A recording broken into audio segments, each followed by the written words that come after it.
Coming up on today's episode of the All Aboard podcast, we review Romance of the Rails by Randal O'Toole. Have your tickets out of the envelope. All aboard, please.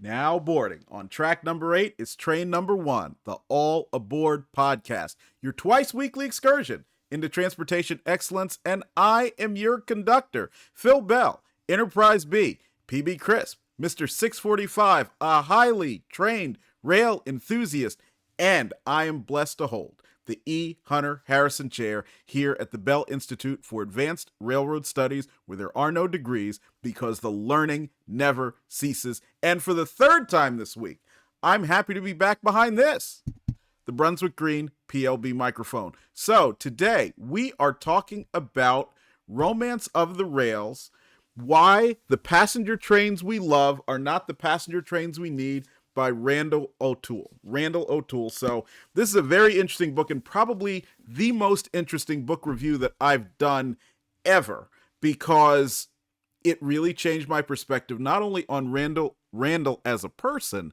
but also on passenger rail, commuter rail, and transit. So let me tell you a little story. This actually started several years ago, way back in 2019, when one of my colleagues at the time named Andrew invited me to attend a speech by Randal O'Toole at the Cato Institute. So we went down there during our lunch break, and I was looking forward to it because it was transportation related. I didn't know much about O'Toole, but I did know that he had been a persistent critic of Amtrak. I get there, and I'm listening to him talk, and he is talking about buses and why buses would be better than trains and so on. And you know me, as a highly trained rail enthusiast, as a lover of trains, and as a lover of passenger trains in particular, I am just apoplectic. And I am incredibly thankful that my question, which of course was to challenge Randal, did not get answered. Because I'll tell you, he has a very outgoing personality, but he is somebody who does not back down from a fight, particularly when it comes to passenger rail, which is something that he's very passionate about. So recently, one of my now colleagues, Christina Crane, who is one of the co-founders of the Cato Institute, gave me this book and said you should read it. And let me tell you, I was ready just to go crazy and say how wrong Randal O'Toole was about everything. But this is one of those situations where you shouldn't judge a book by its cover, and that includes Randal himself as well as the book. So let me give you a little bit of a background on Mr. O'Toole. He is the executive director at the Thoreau Institute, and he is also the transportation policy director of the Independence Institute, which is out in Colorado. He's a longtime scholar at Cato, who's there for many years. He's a West Coast native, I believe an Oregonian, and he is the owner of StreamlinerMemories.info, which is about 15 to 20 gigabytes of all the memorabilia that he has collected on rail over the years. So it's a great website to go to. There's a lot of good stories. There's a lot of good things to look at. A lot of things in his collection he has obviously digitized here. And as he points out in the introduction, he met his wife aboard the San Francisco Zephyr. And since this is a railroad podcast, and for those of you who are watching on CP5 Cam, let me show you what the San Francisco Zephyr looked like. This is a San Francisco Zephyr from the early Amtrak period, sometimes known as the Rainbow Era, and it was called that because there was always a rainbow of colors of equipment that were in all these Amtrak trains. The San Francisco Zephyr, just for a little bit of background, that was a combination of Union Pacific's City of San Francisco, which is why it's running with, we got an E9 in the lead and several, an E8B and probably an E9A there as well, ABA consist. It was the City of San Francisco, which on the Union Pacific operated between Chicago, Illinois, and Oakland, California, originally using the Chicago and Northwestern between Chicago and Omaha, later in 1955 and until 1971 on the Milwaukee Roads route between those two locales. The Union Pacific, the famous overland route going through Cheyenne to Ogden, Utah, Cheyenne, Wyoming to Ogden, Utah, and then getting on the Southern Pacific between Ogden and Oakland. And then for those who were going on into San Francisco, you could, of course, either take the Pacific Electric or take a ferry to get there. Now, when Amtrak took over in May of 1971, they assumed the city of San Francisco, but they did not operate the train over the Milwaukee Road between Chicago and Omaha. In fact, they did not operate the train between Chicago and Cheyenne, Wyoming, because what they did is started running it alone between Denver, which is a city that it did not serve under the Union Pacific, and Oakland. So it would go from Denver up to Cheyenne and on the Union Pacific, and then there west, over the route that it previously used. So Uncle Pete, Union Pacific to Ogden, and then the Southern Pacific to Oakland. And then for service from Denver to Chicago, Amtrak had assumed the Denver Zephyr. And so therefore, what they operated a service that was characterized as through cars between Chicago and Oakland via Denver. But this was later combined into the San Francisco Zephyr. So combining the city of San Francisco, that name, San Francisco, with the Denver Zephyr, San Francisco Zephyr. You get this. And now eventually, when Graham Claytor took over, he decided that he did not want to continue to operate the train this way. It had actually been marked as one of the trains that should be discontinued by the Department of Transportation because the losses were so high. But Graham Claytor, he believed that the scenery was better on the former Rio Grande route between Denver and Salt Lake City. Now, of course, during that time, Amtrak's early years, the Rio Grande continued to operate its own passenger trains, first under Al Perlman, not Al Perlman. Oh boy, his name's going to escape me. But Al Perlman was on the Western Pacific by that point. I want to say Bill Holtman, but I can't be sure. They did not necessarily want to have Amtrak operating over their rails on a daily basis, so they continued to operate, as the story goes, the Rio Grande Zephyr, which was the remaining remnant of the California Zephyr between Denver and Salt Lake City, and then on up to Ogden on a tri-weekly basis. And this makes for many of the photos that you've probably seen, whether on Flickr or Instagram, or even in a lot of railroad magazines that talk about the Rio Grande Zephyr and how much of a pleasure it was to ride, because it was one of the few private trains that continued to operate after Amtrak began on May 1st, 1971. And that is just a roundabout way of pointing out that, yes, Mr. O'Toole is in fact a rail enthusiast, even though his book may not make it seem that way, and he did in fact meet his wife aboard the San Francisco Zephyr, as we discussed. Now, Romance of the Rails was published by the Cato Institute in 2018. It is 376 pages long, 328 of which are the actual meat of the story, and the remainder is a very hefty bibliography and index. So you can say without a doubt this is very well cited. Now, early on starts out by talking a lot of history, in particular the Great Northern Railway, and that is his love. He's a big fan of it. He's a big fan of James J. Hill, the son, Jim Hill, the empire builder's son, Louis Hill, and longtime President Ralph Budd. And one of the reasons why he is a fan of the Great Northern is that it was built with private capital. And as a free market guy, I love that. He contrasts it with the Northern Pacific and the Union Pacific, where he points out how Union Pacific's route, which he undoubtedly rode on the San Francisco Zephyr, ended up being longer because of the efforts to obtain more subsidy money and land grants to build the Union Pacific. These were not available to the Great Northern. One of the things that I think is a very interesting story that I did not know is that the Great Northern originally started with a much smaller line, and ultimately Jim Hill used the profits from the successful smaller line to build what became the larger Great Northern. So when you think about really bootstrapping a business, while I'm not going to say that he did it, strictly from absolute scratch and with nothing else, because he certainly had outside investors and so forth who helped to build the Great Northern, that is a great story of successfully bootstrapping a business and starting from something that really did prove the concept, that generated good returns and came to operate well, and then utilizing that capability to expand and become the very large and successful system that the Great Northern did become. He also talks extensively about the Great Northern's passenger trains, the empire builder, and otherwise, along with the efforts that it made to develop what have become national parks and other scenic destinations along the Great Northern's route through the Dakotas, Montana, Idaho, and Washington State, and remain today. as big air tourist areas for those who were not only arriving by train, but airplane and car. So the Great Northern was very integral to this, and a key part of that was Ralph Budd. Now, you've probably heard the name Budd because of the Edward G. Budd Manufacturing Corporation or company. They were the ones who built the Amfleet cars, but better for us, they're the ones who built the Pioneer Zephyr and a lot of the great streamlined cars of the 1940s, 50s, and 60s. And let's not forget the original Silver Meteor of the 1930s. Ralph Budd was a distant relative of Edward G. Budd, although they didn't know this at the time, and Ralph was a big driver in the Great Northern success during the 1900s. And he was someone who had started his career under James J. Hill and eventually succeeded Louis Hill as leading the Great Northern.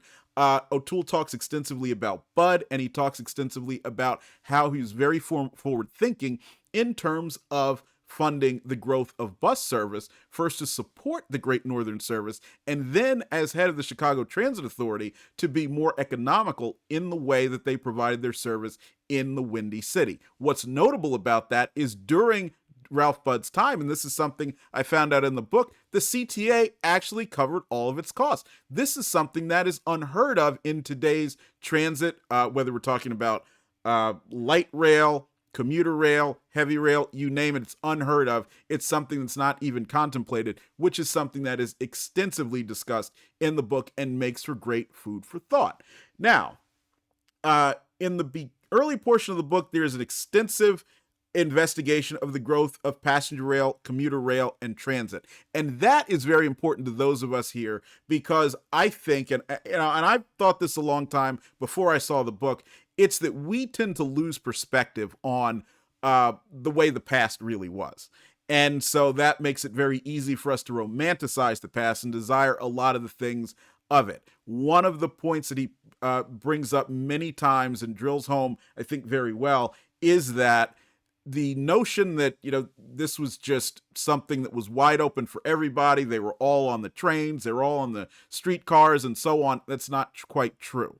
There was a relatively limited time when this represented true mass transit, as in everybody at every economic strata were making use of it. This, in a way, was very much confined to elites of those days, even though I'm sure many of our parents and grandparents who did ride the trains may not have considered themselves to be elite. They were quite a bit more financially well off than those a little bit further down the spectrum. So the reason for pointing this out is to say that the model of mass transit, whether we're talking about commuter rail or otherwise, does not quite fit with the economics of it. It didn't fit then, or the idea that we have didn't fit with what existed then, and the economics of what we have today most certainly does not work. And that's something that I have steadfastly believed, and we've got to accept, because the reality is almost every transit agency loses train loads of money, and that is something that we as taxpayers have to consider, because it is us paying it,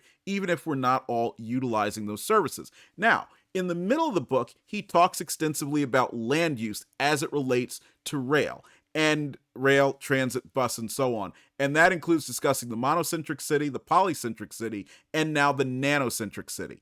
This is something that I had never really taken into account, because a lot of the time of my life I've spent living in what is the closest to the remains of monocentric cities. So think about North Jersey, where I spent a lot of my time growing up. A lot of people there did, as do now, of course to a much lesser extent now with work from home in the post-COVID era, commuted into the New York City area to go to work. In Boston, a lot of people did commute into the downtown core for the financial district and otherwise. Living in the Washington, D.C. area, you have the same. But he points out over the time that, number one, the monocentric city, that model, was only with us for a relatively short period of time. And from there, it quickly grew because of factories and otherwise going outside of the downtown cores into the polycentric city, which is not conducive to rail transportation that is fixed and, of course, focused on city centers, and it is now very much nanocentric. And a great example of the nanocentric city is the Hampton Roads area of Virginia. First time I went there on the train, which would have been around 2004. I'd been there previously to see some relatives when my family drove, but I took the train, Amtrak, down for a fraternity convention. I was just about out of college then. And I remember arriving at the Newport News Station on Amtrak's what is now the Regional. Then it was still called the Acela Regional. And I got out and I said, well, why are we stopping here? This isn't in the middle of a city. It's not downtown. Because, of course, we've sold the model for passenger rails being downtown to downtown, especially in the corridor areas. And I said, well, this is kind of lame. And I got on a bus and went to somewhere else and eventually got to my event. And it struck me, though, if you go to that area, there isn't really a downtown of anywhere. It's very much nanocentric. There are a lot of areas that are centers of retail. There are a lot of areas that are centers of offices. And of course, the omnipresent residential area, but there is no true core of any of the cities, and that is Virginia Beach, Norfolk, Chesapeake, and otherwise. It is very nanocentric, and nanocentric does not fit for rail in the way that we have been doing it. And this is one of the places where I disagree with O'Toole's findings, in that rail can be successful, and he is much more focused on the bus variety of transportation, because he says and outlines very well about how it is much more economically feasible in terms of the cost per passenger mile, cost per vehicle mile, and otherwise in relation to streetcars, light rail, and so on, as well as capital costs. So very heavy on the bus, very focused on numbers. You will get a lot more data on numbers than you will hear in almost any presentation about an existing or prospective rail, passenger-related rail project. It is a difficult to read if you're a train enthusiast. It's hard because someone like me, and I think I'm a lot like many of you, simply say, I like trains and therefore I want more trains. And it's true. So it's tough to read, but it's also a little bit sobering when you remember that in addition to being a lover of trains, O'Toole helped to restore SP&S 484 number 700. He purchased passenger cars to use in the consist of the excursion trains for the 700. He is very much a devotee of rail and passenger rail and otherwise, but he is presenting a very sober critique of the way that we have operated it. Now, one last stat that I want to point out is that the cost per mile for many of the rail projects is now in the hundreds of millions of dollars. And that is something that, whether you're a liberal or a conservative, a Democrat or Republican, you like your car or you love trains or you name it, is something that very much has to be thought about when we look at the public funding these projects and if these projects are worth it. And that's where I get to my conclusion here on the book, which is that I don't view it so much as something that says thou shalt not have passenger trains, long distance commuter rail, intercity, you name it. I believe this is very much a roadmap that explains to you what the state of play is. And it's going to inspire future entrepreneurs who say, in the private sector, by the way, future private sector entrepreneurs, to say what it will take to make rail viable. I don't share O'Toole's conclusion that rail is an old technology and that therefore it's been superseded and has no further use. I think it is a very good technology. I think it's energy saving benefits, and we talk about this frequently, where it is half the amount of energy to move a steel wheel over steel rail than it is an automobile tire, a rubber tire over road, and it is 4 times less energy than to move a hull, a ship's hull, through water. So that's a very important thing that we should not discard.